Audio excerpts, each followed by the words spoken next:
একটা মানুষ কখন একেবারে ইনোসেন্ট চেহারা করে জাতির সামনে ভুল তথ্য দিতে পারে কিংবা মিথ্যা তথ্য দিতে পারে? মানুষ যখন ভুল তথ্য দেয় কিংবা মিথ্যা কথা বলে তার চেহারায় তার কোনো না কোনো ছাপ পড়ে। কিন্তু যখন পুরো চেহারাটাকে একেবারে সব কিছু থেকে আড়াল করে রেখে ভুল তথ্য উপস্থাপন করা হয় বা যিনি করতে পারেন তার সেই যোগ্যতাকে আমরা কি বলবো? দর্শক, কথা বলছিলাম বাংলাদেশের অন্তর্বর্তী সরকারের প্রধান উপদেষ্টা ডক্টর মোহাম্মদ ইউনূসের বিবিসি বাংলাকে দেওয়া যে সাক্ষাৎকারটি, সেই সাক্ষাৎকারটি নিয়ে। আপনারা নিশ্চয়ই সেই সাক্ষাৎকারটির ভিডিও দেখে থাকবেন, পত্রিকায় তার যে প্রিন্ট ভার্সন সেটি পড়ে থাকবেন। আমি সেই সাক্ষাৎকারের বিভিন্ন অংশ নিয়ে ভাবছিলাম যে একটা মানুষ কিভাবে কিভাবে সম্ভব যে একেবারে সব কিছুকে উপেক্ষা করে নিজের মন গড়া তথ্য কিভাবে বলতে পারে ক্যামেরার সামনে দাঁড়িয়ে। সারা দেশের আইন শৃঙ্খলা পরিস্থিতি, যখন তারই একজন উপদেষ্টার পদত্যাগের দাবিতে তার সমর্থকরা পর্যন্ত আন্দোলন করছে, কারণ তিনি আইনশৃঙ্খলার অবনতি নিয়ন্ত্রণ করতে পারছেন না। দেশে আইনশৃঙ্খলা পরিস্থিতি এতটাই অবনতি ঘটেছে যে মানুষ স্বরাষ্ট্র উপদেষ্টার পদত্যাগের দাবিতে আন্দোলন করছে। আর খোদ প্রধান উপদেষ্টা বলছেন অপরাধ মোটেও কমেনি, আগের মতোই আছে। মানুষের দুর্ভোগ তাকে একটু স্পর্শ করে নেই। রাষ্ট্রপতি, প্রতিবেশী দেশ, আন্তর্জাতিক সম্পর্ক, আন্তর্জাতিক সমর্থন সব কিছু নিয়ে অবলীলায় তিনি ভুলভাল তথ্য দিয়ে গেছেন একটি সাক্ষাৎকারে। বিবিসি বাংলাকে আমি মীর সাব্বিরকে আমি ধন্যবাদ দিই যে একটি চমৎকার এক্সপোজার তিনি করেছেন ডক্টর মোহাম্মদ ইউনূসের বর্তমান অন্তর্বর্তী সরকারের তার এই ইন্টারভিউটির মাধ্যমে। দর্শক, আসলে এই ইন্টারভিউটির নিয়ে কিছু অংশ নিয়ে আমি আলাপ করব। ইতিমধ্যে অনেকেই তার এই ইন্টারভিউটির ব্যাখ্যা বিশ্লেষণ করেছেন এবং সেই সব ব্যাখ্যা বিশ্লেষণে চমৎকারভাবেই নানা বিষয় উঠে এসেছে। আমি সেগুলো নিয়ে কথা বলবো না, কিন্তু আমার খুব আগ্রহের কয়েকটি জায়গা আছে, সেই জায়গাগুলোতে আমি আমার আলোচনাটাকে সীমিত রাখবো। তবে আলোচনায় ঢুকবার আগে আপনাদেরকে আমি জানিয়ে রাখি, আপনারা নিশ্চয়ই কাজী রুনার যে নিউজ অ্যানালাইসিস আরেকটি ইউটিউব চ্যানেল দেখে থাকবেন। তিনি এই ইন্টারভিউটি দেখে তিনি এটিকে এইভাবে পোর্ট্রে করেছেন যে ডক্টর মোহাম্মদ ইউনূস মোট 9টি বিষয় নিয়ে 9টি ইস্যুতে কথা বলেছেন এই ইন্টারভিউটিতে, এবং 9টি ইস্যুর মধ্যে 7টি ইস্যুতে তিনি ভুল তথ্য দিয়েছেন কিংবা মিথ্যা তথ্য দিয়েছেন, আর দুটি বিষয় তিনি এড়িয়ে গেছেন। এবং সেই এড়িয়ে যাওয়াটাও আসলে ওই যে গ্রামে একটা কথা বলে না, ধনপন বুঝিয়ে দেওয়া। তিনি অনেকটা রিপোর্টারকে ভাবুক অথবা দেশের মানুষকেই ভাবুক, তিনি একটা আবাল ভেবেছেন, আবাল ভেবে তিনি যা খুশি তা একটা বলে দিয়েছেন। যাই হোক, তার এই বক্তব্যে আইনশৃঙ্খলা পরিস্থিতি নিয়ে কথাবার্তা আছে, পুলিশ নিয়ে কথাবার্তা আছে, যে নতুন যে রাজনৈতিক দলটি হয়েছে সে রাজনৈতিক দল, তার গ্রহণযোগ্যতা, তার নিরপেক্ষতা, ডক্টর মোহাম্মদ ইউনূসের গ্রহণযোগ্যতা, নিরপেক্ষতা, ভারতের সঙ্গে সম্পর্ক, রাষ্ট্রপতির সঙ্গে সম্পর্ক, সেনাবাহিনীর সঙ্গে সম্পর্ক, আন্তর্জাতিক সম্পর্ক, এসব নানা বিষয়গুলো এসেছে। আমি এই সব জায়গাগুলোতে যেতে চাই না, কারণ ধরেন আইনশৃঙ্খলা পরিস্থিতি নিয়ে আপনারা নিজেরাই জানেন, এগুলো নিয়ে আমার নতুন করে তথ্য দিয়ে কোনো রিপিটেশন করার কোনো প্রয়োজন পড়ে না। আমি যদি রাষ্ট্রপতির সঙ্গে সম্পর্কের বিষয়টি দিয়ে আলোচনা করি, তিনি খুব অবলীলায় বলে গেছেন যে রাষ্ট্রপতির সঙ্গে তার খুব চমৎকার একটা সম্পর্ক আছে। রাষ্ট্রপতির সঙ্গে তার কথাবার্তা হয়, যোগাযোগ হয়। রাষ্ট্রপতির সঙ্গে তার কথাবার্তা হওয়াটা তার সাংবিধানিক বাধ্যবাধকতা। তিনি বর্তমানে যে বিদ্যমান সংবিধান আছে সেই সংবিধান অনুসারে প্রধান উপদেষ্টা হিসেবে শপথ নিয়েছেন, যদিও সংবিধানে প্রধান উপদেষ্টার কোনো পদ নেই, কিন্তু তিনি সংবিধানকে স্পর্শ করে শপথ নিয়েছেন। সেই সংবিধান অনুসারেই তিনি যখন বিদেশে যান, বিদেশ থেকে ফিরে এসে তার সফর সম্পর্কে রাষ্ট্রপতিকে অবহিত করার একটি দায়বদ্ধতা আছে, বাধ্যবাধকতা আছে। দর্শক, খেয়াল করে দেখুন তো যে তিনি যতবার বিদেশ গিয়েছেন, বিদেশ থেকে ফিরে এসে তিনি কি রাষ্ট্রপতির সঙ্গে সাক্ষাৎ করেছেন, তাকে অবহিত করেছেন তার বিদেশ সফর সম্পর্কে? করেননি।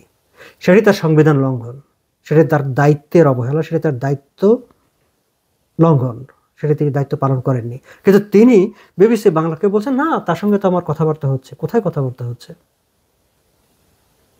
দর্শক, আপনি খেয়াল করবেন যে গত 21শে ফেব্রুয়ারিতে যে ক্রৌরপত্রটি প্রকাশিত হয়েছে সরকারি তরফে, সেখানে কিন্তু রাষ্ট্রপতির বাণী বা রাষ্ট্রপতির বক্তব্য সেখানে নেই। কেন নেই? মানে একটা রাষ্ট্র আছে, রাষ্ট্রপতি আছে, কিন্তু রাষ্ট্রপতির বাণী নেই, প্রধান উপদেষ্টা বাণী আছে, অন্যদের আছে। তাহলে ডক্টর মোহাম্মদ ইউনূস কীভাবে বললেন যে রাষ্ট্রপতির সঙ্গে তার সম্পর্ক ভালো, যোগাযোগ আছে? তিনি তো রাষ্ট্রপতিকে উপেক্ষা করেই চলছেন। মানে একেবারে এমনকি যে শহীদ মিনারে ফুল দিতে গেছেন, আমরা আগে দেখেছি যে প্রধানমন্ত্রী এবং রাষ্ট্রপতি একই সঙ্গে সেখানে ফুল দিচ্ছেন, একই সঙ্গে সেই ছবি পত্রপত্রিকা টেলিভিশনে প্রচারিত হচ্ছে। আর এবার কিন্তু তিনি আলাদা গিয়েছেন যাতে রাষ্ট্রপতির মুখোমুখি হতে না হয়। তাহলে তিনি যে রাষ্ট্রপতির সঙ্গে তার ভালো সম্পর্ক আছে, কথাবার্তা হয়, যোগাযোগ আছে বলে যে বক্তব্যটি তিনি উপস্থাপন করলেন, সেটি কি তিনি মিথ্যাচার করলেন না? কিংবা যদি বলি ভুল তথ্য দিলেন না? দর্শক, আপনারা বলেন যে এটাকে কোনটা বলবেন? বিদেশিদের ব্যাপারে তিনি বলছেন যে বিদেশিদের সঙ্গে, আমি যদি তার ঠিক বিবিসি বাংলা থেকে একটু অংশ পড়ে শোনাই, দেশ বিদেশের আস্থা অর্জন করেছি। তিনি বলছেন, এটা তো পরিষ্কার যে সারা দুনিয়ায় আমরা আস্থা স্থাপন করতে পেরেছি। এটা কেউ প্রশ্ন করতে পারবে না যে আমি অমুক দেশের আস্থা অর্জন করতে পারিনি। যে দেশে বলুন তারা আমাদের উপর আস্থা স্থাপন করেছে। শুধু আস্থা স্থাপন করেছে না, বিপুলভাবে করেছে। তারা বলেছে আমরা অতীতে যা করি নাই তার চেয়ে বেশি করব এখন, যেহেতু আমরা দেখছি সুন্দরভাবে সরকার চলছে এখন। দর্শক, সরকার সুন্দরভাবে চলছে। দেশে যে একটা সরকার আছে আমরা তো সেটি টের পাই না। আপনারা কি টের পান? গত 6 মাস ধরে যে দেশে একটি সরকার আছে, আমি বারবার বিভিন্ন আমার আলোচনায় বলেছি, আমার ফেসবুক পোস্টে বলেছি যে হ্যালো গভর্নমেন্ট, আপনারা যে আছেন, আপনারা যে অ্যাডজাস্ট করেন দেশের মানুষকে সেটি বুঝতে দিন। কিন্তু দেশের মানুষ তো বুঝতেই পারছে না যে দেশে কোনো সরকার আছে। তিনি এখন বলছেন যে বিভিন্ন দেশ নাকি একেবারে সারিবদ্ধ হয়ে একদম লাইন ধরে দাঁড়িয়ে আছে তাকে সহযোগিতা করার জন্য এবং অবিশ্বাস্য রকমের সহায়তা দিয়েছে তাদেরকে। তারা বলেছেন যে তোমাদের যা দরকার আমরা সব কিছু তোমাদেরকে দেব, এবং অবিশ্বাস্য রকমের সহায়তা দিয়েছে। দর্শক, কি সহায়তা দিয়েছে জানেন কিছু? আমরা যদি পরিসংখ্যানের দিকে তাকাই, আমরা যদি বাস্তবতার দিকে তাকাই, আমরা জানি যে আইএমএফের কিস্তির যে ঋণের কিস্তি যেটি পাওয়ার কথা আওয়ামী লীগের আমলে, যেটির মানে মুসাবিদা করা হয়ে গিয়েছিল, তো প্রথম কিস্তি তাদের সময় সেটি ডিসবার্সমেন্ট হয়ে গিয়েছিল, সেই কিস্তির টাকাটি বাংলাদেশ কিন্তু পায়নি। সামনেরটিও যে পাবে সেটিও অনিশ্চিত, কারণ ইতিমধ্যে বাংলাদেশের পরিস্থিতি নিয়ে কূটনীতিকরা কথা বলতে শুরু করেছেন। সেদিন তো কোরিয়ান একজন অ্যাম্বাসেডার প্রকাশ্যে বাংলাদেশে বলল যে they are waiting for the election, এবং ইলেকশনের পরেই তারা সিদ্ধান্ত নেবে। ফলে আইএমএফ বা অন্যান্য দাতা সংস্থার অর্থ তো বাংলাদেশ পাচ্ছে না, সামনে পাওয়ার সম্ভাবনাও কম। বাংলাদেশে কি কোনো বিদেশি বিনিয়োগ আছে? কোনো বিদেশি বিনিয়োগ নাই। বিদেশি সহায়তা আছে? বিদেশি সহায়তা নাই। এমনকি ফরেন ডেলিগেটদের সঙ্গে, ফরেন ডিগনেটরিদের সঙ্গে যে গভর্নমেন্টের সঙ্গে এনগেজমেন্ট, সেই এনগেজমেন্টই তো আমরা এখন আর দেখি না। হ্যাঁ, কাল পরশু দেখলাম যে জাতিসংঘের যেহেতু মহাসচিব আসবেন, জাতিসংঘের কেউ একজন মানে লোকাল রিপ্রেজেন্টেটিভ দেখা করেছেন, ইউরোপিয়ান ইউনিয়নের একজন দেখা করেছেন। এর মাঝখানে গত কয়েক মাসে তো আমরা দেখেছি কোনো এনগেজমেন্টই নাই, বা বিদেশি কোনো সহায়তা, বাণিজ্য বলি, বিনিয়োগ বলি, কোনো কিছুই তো এখন আর নাই। ফলে এই যে তিনি বলছেন যে অবিশ্বাস্য রকমের সহায়তা দিয়েছে, কি সহায়তা দিয়েছে, কোথায় সেই সহায়তা? সেই সহায়তাগুলির তো কোনো খবর আমরা কোথাও দেখি না। তাহলে তিনি কি সঠিক তথ্য দিয়েছেন, নাকি ভুল তথ্য দিয়েছেন, নাকি মিথ্যাচার করেছেন? দর্শক, এবার আমরা যদি ভারতের সঙ্গে সম্পর্কের ব্যাপারে আসি, এই অংশটা আমার কাছে খুব ইন্টারেস্টিং মনে হয়েছে। আপনি দেখবেন যে তার ইন্টারভিউতে তিনি এমনভাবে চেহারাটাকে একটা ইনোসেন্ট ভাব করে তিনি কথা বলেছেন যে ভারতের সঙ্গে তার প্রেম একেবারে উপচে পড়ছে। কিন্তু আসলে কি তাই? আমরা তো কয়েকদিন আগেই শুনেছি যে ভারতের পররাষ্ট্রমন্ত্রী বলেছেন যে বাংলাদেশ কী ধরনের সম্পর্ক রাখতে চায় সেটা তাদেরকে নির্ধারণ করতে হবে। আবার তার 1 দিন 2 দিন 3 দিন পরে আমাদের পররাষ্ট্র উপদেষ্টা পাল্টা বক্তব্য দিয়েছেন যে ভারতকে নির্ধারণ করতে হবে তারা কেমন সম্পর্ক রাখতে চায় বাংলাদেশের সঙ্গে।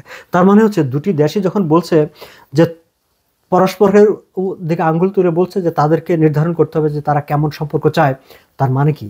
তার মানে হচ্ছে যে আসলে সম্পর্কটা কোনো একটা ভালো জায়গায় নেই।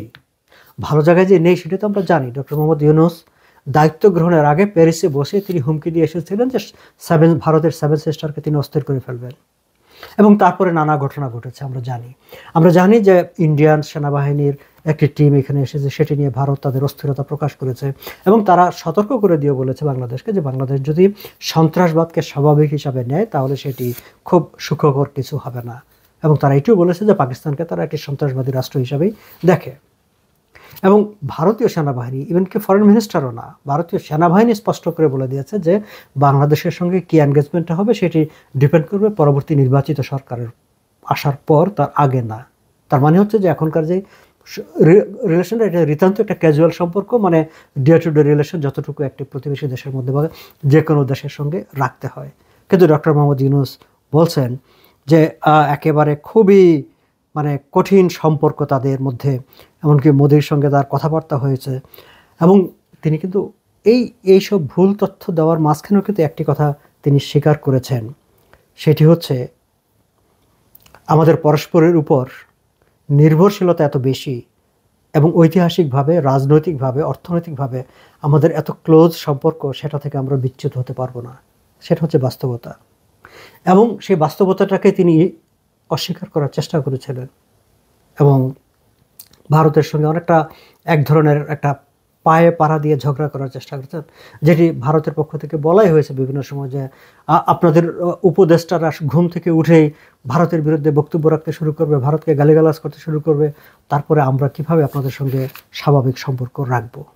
সো এমন একটি অবস্থা হয়েছে যে বাংলাদেশ ভারতকে শত্রু হিসাবে ঘোষণা করে অলমোস্ট পাকিস্তানের সঙ্গে দহরহম করে একটা ভিন্ন রকম একটা বার্তা দেওয়ার চেষ্টা করেছিল। কিন্তু ইতিমধ্যে বিশেষ করে জো বাইডেনের ক্ষমতা ত্যাগের পর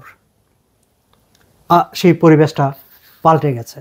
আমরা জানি ডক্টর মোহাম্মদ ইউনূস যেমন বলছেন যে সবাই তার কাছে দৌড়ে এসেছে। ইয়েস, জো বাইডেন যখন ক্ষমতায় ছিলেন, তিনি যখন প্রথম জাতিসংঘে যান অধিবেশনে, সেই সময় জো বাইডেনও তাকে গলায় জড়িয়ে ধরেছিলেন। আমরা এরকম একটা ছবি মিস্টার জেলেনস্কির সঙ্গেও দেখেছি, আবার এখনকার জেলেনস্কির অবস্থাটাও আমরা দেখছি। সো ডক্টর ইউনূসের সঙ্গেও জো বাইডেনের গলাগলির ছবি আমরা দেখেছি। জাতিসংঘে আমরা দেখেছি যে অনেকের সঙ্গেই মানে ডক্টর ইউনূসের সঙ্গে ছবি প্রকাশিত হয়েছে। আবার দোভাসে যখন তিনি গিয়েছেন অর্থনৈতিক সম্মেলনে, সেখানেও আমরা দেখেছি যে ডক্টর ইউনূস নানাজনের সঙ্গে কথা বলছেন এবং ছবি তুলছেন এবং সেই ছবিগুলি প্রকাশ করছে। কিন্তু পরবর্তীতে মিডল ইস্টার্ন একটা কান্ট্রিতে যখন তিনি অন্য একটি সম্মেলনে গিয়েছেন, তখন কিন্তু আমরা আর কোনো ছবি দেখিনি। দর্শক খেয়াল করবেন, তখন কিন্তু আর ওই সম্মেলনে কারা কারা যোগ দিয়েছে, কাদের সাথে এনগেজমেন্ট হয়েছে, আমরা সেই ছবি দেখিনি। আমরা বরং ইলন মাস্কের সঙ্গে তার ভিডিও কনফারেন্সে বৈঠক হয়েছে, সেটিকেই গুরুত্ব সহকারে প্রচার করতে দেখেছি। তার মানে হচ্ছে যে ওই সময়টায় এসে আর এমনকি ছবি তোলার মতো এনগেজমেন্টেও ডক্টর ইউনূস ফরেনারদের সঙ্গে আর যেতে পারেননি। যাই হোক, সামগ্রিকভাবে হ্যাঁ, ভালো কথা তিনি বলেছেন যে নির্বাচন হয়ে যাবে, আমরা সংস্কার করতে পারিনি। কারণ আপনারা তো সংস্কার করতে চাননি, আপনারা সংস্কারের নামে কমিটি করে দিয়ে টাইম মানে পাস করে, কালক্ষেপণ করে আপনারা ক্ষমতাটাকে দীর্ঘায়িত করতে চেয়েছেন। এবং এখনও আপনার পৃষ্ঠপোষকতায়, মানে ডক্টর মোহাম্মদ ইউনূসের আকাঙ্ক্ষায়, তার পৃষ্ঠপোষকতায়, তার চাপে তিনি ফাইন্যান্সিয়াল টাইমসকে দেওয়া ইন্টারভিউতে স্পষ্ট করে তিনি বলেছেন যে ছাত্ররা চায়নি, তিনি তাদেরকে বলেছেন, তিনি তাদেরকে অনেক জোর করেছেন যে না, এটা তোমাদের দায়িত্ব, এটা তোমাদের পাওনা, তোমরা রাজনৈতিক দল গঠন করো, সরকার গঠন করো।